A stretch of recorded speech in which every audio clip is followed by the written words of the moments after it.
Hey everyone. Today we're diving deep into burn wound infection. Ooh, a classic. It is. And to guide us on this journey, we'll be using the World Health Organization's AWARE publication, specifically the chapter on skin and soft tissue infections. You know, every medical microbiologist's favorite bedtime read. Absolutely, a real page-turner. So picture this. A patient comes in with a burn wound. What's the first thing that pops into your head? Well, first I'd want to make sure I understand exactly what we're dealing with. Good point. You can't jump to conclusions. Right, got to start with the basics. A burn wound, it's an injury to the skin or other tissue caused by all sorts of things. Heat, radiation, electricity, chemicals, you name it. So it's not always just like fire. Nope, not always. Sometimes it's friction, even. Like a rope burn, you know? Interesting. So many different causes. It really highlights the importance of a thorough patient history. Like, how did this happen? What were the circumstances? Makes sense. So let's say we've got our patient. We know what caused the burn. What are the warning signs, the things that make you think, hold on, this might be infected? Well, for me, it always starts with a good clinical exam. That's your bread and butter. Looking for those telltale signs of inflammation, increased pain, redness, swelling around the wound. Okay, but isn't redness kind of normal with any injury? How do you know if it's just normal healing or something more serious? Yeah, that's where experience and careful observation really come in. It's not just about the redness itself, it's the whole picture. How intense is it? Is it spreading? What kind of pain is the patient describing? Any changes in the wound's appearance? And of course, their overall condition. Are they running a fever, for instance? So you're really using all your senses and judgment to put the pieces together. Exactly. You have to look at the whole patient, not just the wound. And if you're seeing things like pus, or the redness spreading rapidly beyond the burn, or if the patient is showing signs of sepsis, like a racing heart or chills, well, those are big red flags. That makes sense. So at what point do you bring in the lab? Do you order tests for every burn wound just to be safe? Not necessarily, and this is where things get interesting from a stewardship perspective. For those milder infections, the ones that are localized and not showing signs of spreading throughout the body, routine lab tests, even wound cultures, might not be necessary. Wait, really? That's surprising. I always thought cultures were the gold standard. They are valuable, but we have to use them wisely. The AWARE guidelines actually support this approach. They emphasize being careful with lab testing and reserving it for those situations where things are unclear or you're suspecting something more unusual or severe. So if you're not always culturing, how do you even know which antibiotics to start with? In those milder cases, we lean on what we know about the most common culprits, the usual suspects, so to speak, and we choose an antibiotic regimen that covers those bases. Empiric therapy, it's called. Okay, that makes sense. So who are these usual suspects, these microbial bad guys lurking around burn wounds? Well, in the early stages, right after the burn, you often see Streptococcus species, Staphylococcus aureus, including MRSA, and other Staphylococci too. Gram-negative bacteria can be involved as well, like Enterobacterellus. So those are the early birds. Yeah, but as time goes on, things can change, especially if the patient is hospitalized. Makes sense. A hospital's a whole different environment. Exactly. You start to see more of those tough bugs. Pseudomonas aeruginosa, Acinetobacter baumannii. Even fungi can get in on the action, like Candida species. And these guys can be tricky, especially with antibiotic resistance. So knowing the typical timeline and the potential players is key for those initial treatment decisions. Absolutely. It's like a detective story. You have to gather clues and use your knowledge to figure out who the culprit is. All right, well, let's talk about those lab tests in more detail. When you do decide to send a sample, what are you looking for? What tests are you ordering? So when we do send something to the lab, we're trying to answer a few questions. First, is there an infection? Second, what's causing it? And third, how bad is it? So it's not just about finding bacteria, it's about getting the whole picture. Exactly. And to do that, we use a combination of tests. Okay, like what? Walk me through it. Well, first you have your microbiology tests. Those are the ones that help us identify the specific bad guys. The most common one is a wound culture. We take a sample from the wound and try to grow the bacteria in the lab. Kind of like giving them a little spa day in a petri dish. Exactly. And by seeing what grows, we can figure out what we're dealing with and choose the right antibiotic. Then there are other tests. Blood tests, for instance, like a complete blood count. That can tell us if the infection is spreading to the bloodstream. So we're looking for signs of infection in the blood itself. Right. Things like an elevated white blood cell count. And we might also check for inflammatory markers, like C-reactive protein or erythrocyte sedimentation rate. Those can tell us how much inflammation is going on in the body. But didn't you say earlier that inflammation is already present because of the burn itself? Yeah, that's a good point. Those markers can be a bit tricky to interpret in burn patients. We have to be careful not to overreact. So it's all about context. Looking at the lab results in light of the clinical picture. Exactly. You can't treat a number, you have to treat the patient. Okay, what about imaging? Do you routinely order X-rays or CT scans for burn wound infections? Not usually. Imaging is really reserved for those cases where we're concerned about something deeper, like an infection that has spread to the bone or a more serious complication like necrotizing fasciitis. So imaging is more like a specialized tool that you pull out when you need to see what's going on beneath the surface. Precisely. It helps us visualize things that we can't see with our eyes alone, and that Right. can guide our treatment decisions. It sounds like you're really taking a multi-pronged approach, combining clinical judgment, lab results, and imaging to get a complete picture of what's going on. Exactly. It's all about putting the pieces of the puzzle together. So let's talk treatment. We've determined that the wound is infected. What's next? Well, the first line of defense is always good wound care. That means cleaning the wound thoroughly, removing any dead or infected tissue, and applying the appropriate dressings. So the basics are still important, even in this high-tech world of medicine. Absolutely. Good wound care is fundamental. It helps create the right environment for healing and minimizes the chances of the infection getting worse. Okay, and then what about antibiotics? I assume those are usually part of the picture too. Definitely. But I want to emphasize that antibiotics should only be used when there's a clear indication of infection. Of course, we don't want to contribute to the antibiotic resistance problem. Right. It's about using them wisely. So when we do need antibiotics, the AWARE guidelines provide some great recommendations. They do. So let's break it down. What are some of the specific antibiotics they recommend for burn wound infections? For both adults and children, they recommend a few options. Amoxicillin clavulinate, cefalexin, or cloxacillin. Okay, and I remember you mentioning that cloxacillin and cephalexin are preferred when possible. Why is that? From a stewardship perspective, they have a narrower spectrum of activity compared to amoxicillin clavulinate. So they're more targeted. Exactly. They're less likely to disrupt the normal bacteria in the gut, which is important for preventing antibiotic resistance. Makes sense. Choosing the right tool for the job. And what if cloxacillin isn't available? Good question. In that case, dicloxacillin or flucloxacillin can be used as alternatives. They're in the same family of antibiotics. Good to know.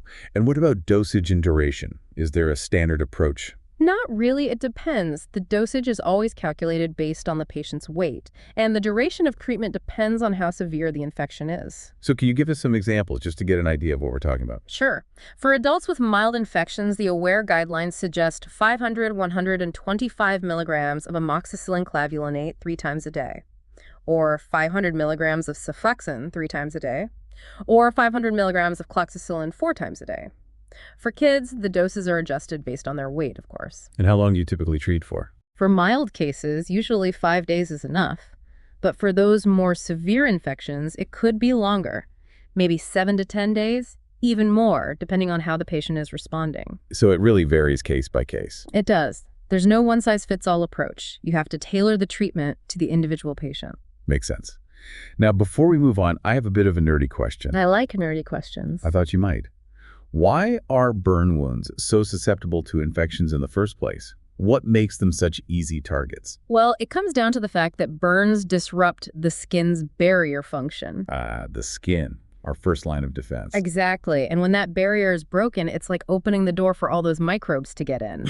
And to make matters worse, severe burns can also suppress the immune system. Oh, wow. So it's a double whammy. It is a compromised barrier and a weakened defense system. No wonder infections are such a problem with burns. And the severity of the burn plays a big role, too. The deeper and more extensive the burn, the higher the risk. So we're talking about serious injuries here, not just a little sunburn. Right. These are injuries that can have a major impact on the body's ability to heal and fight off infections. So prompt and appropriate treatment is crucial. Absolutely. We need to do everything we can to minimize the risks. And that brings us back to the importance of a thorough clinical exam, careful use of lab tests, and targeted antibiotic therapy, guided by those AWARE guidelines. It all comes full circle. Now, before we move on to some exam-style questions, Oh, fun. I thought you might like that. I want to take a step back and look at the bigger picture.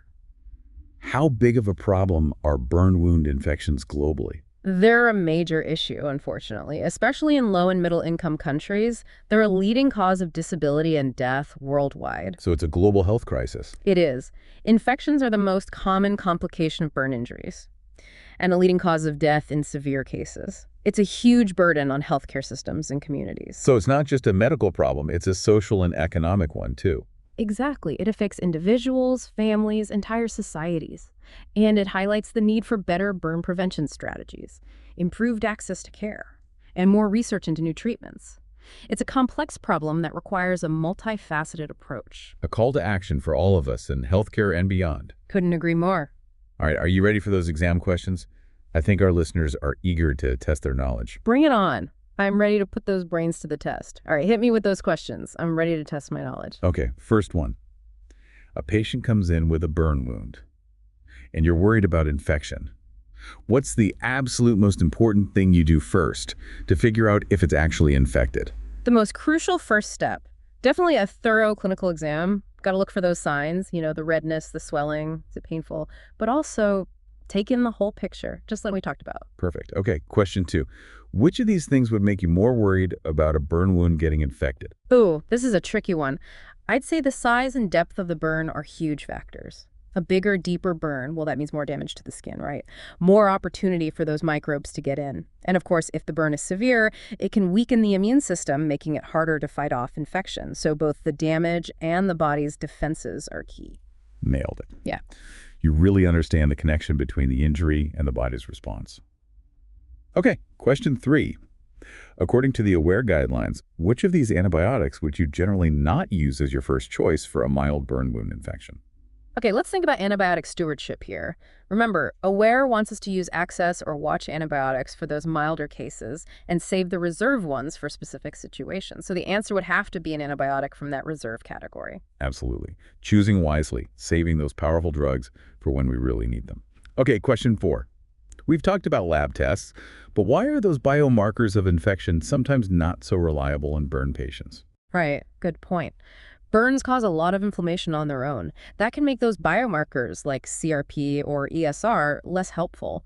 They might be high just because of the burn, not necessarily a bacterial infection. So we have to be careful, look at the whole picture. Absolutely. Context is everything. Can't just focus on a single lab value. Okay, last question. True or false? You always have to do a wound culture for every patient with a burn wound. False. We talked about this, remember? Routine wound cultures aren't always necessary, especially if the infection seems mild and hasn't spread. The AWARE guidelines are all about being smart with those cultures and saving them for the trickier cases. Boom. You got them all right. You've been paying attention. Well, how could I not? This is fascinating stuff. You always bring such great questions and insights to the table. Speaking of insights, we've talked a lot about how to recognize, diagnose, and treat burn wound infections. Yeah. But I keep thinking about what the WHO said about the global impact of these infections. It's not just a problem in wealthy countries, it's a major issue everywhere. Yeah, it's a worldwide problem that needs a worldwide solution. The sad truth is, in those low and middle income countries, the burden of burn injuries and infections is much higher. Things like limited access to healthcare, not enough prevention programs, and crowded living conditions all contribute to this. It's a reminder that healthcare isn't just about science. It's also about social factors, access, and fairness. Absolutely. And that's why the WHO is so important. They're working hard to create guidelines and resources that work for everyone, everywhere.